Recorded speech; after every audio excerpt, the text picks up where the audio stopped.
process. Okay. In England, they went in a different direction. By the way, that involves torture. Right? In England, they never embraced torture.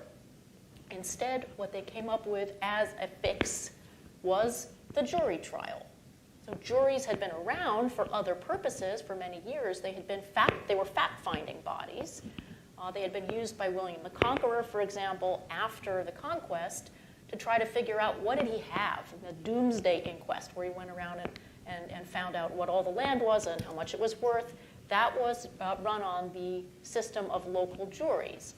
So juries get co-opted to take the place of the judicial ordeal. And over time, people start to assume that the clause about judgment by your peers refers to trial by jury. Okay.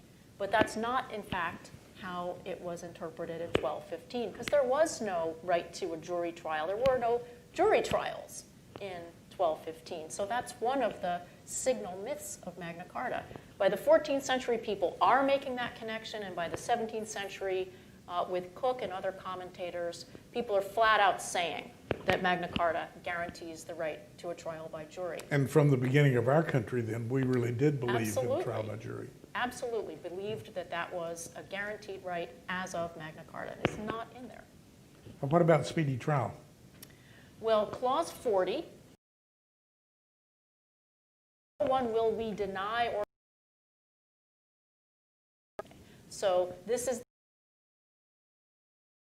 your judgment in a reasonably speedy fashion.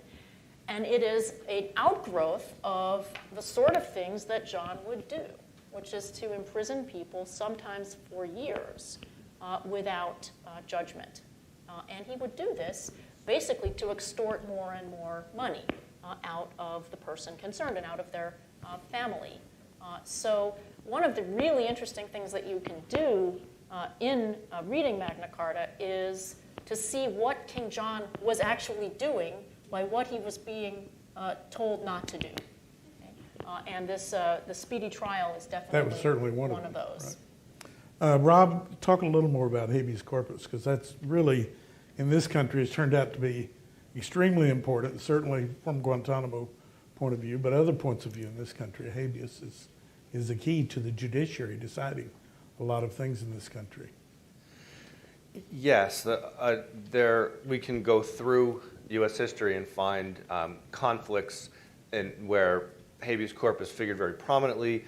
During the years preceding the Civil War, habeas corpus was used both to return slaves to their captors and sometimes for slaves to be freed and sometimes for slave catchers to be freed. In Prigg, Pennsylvania, actually the slave catcher was prosecuted under a law prohibiting kidnapping, and then he sought relief through habeas corpus, saying my prosecution, my confinement are fundamentally unjust because Pennsylvania did not have the authority to pass this law. It interferes with fugitive slave enforcement in the Constitution.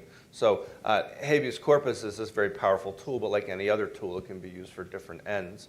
And then when we jump ahead to the Warren Court in the 1950s, the Warren Court broadens access to habeas corpus as part of a more general project of increasing access to the judicial system, political process, striking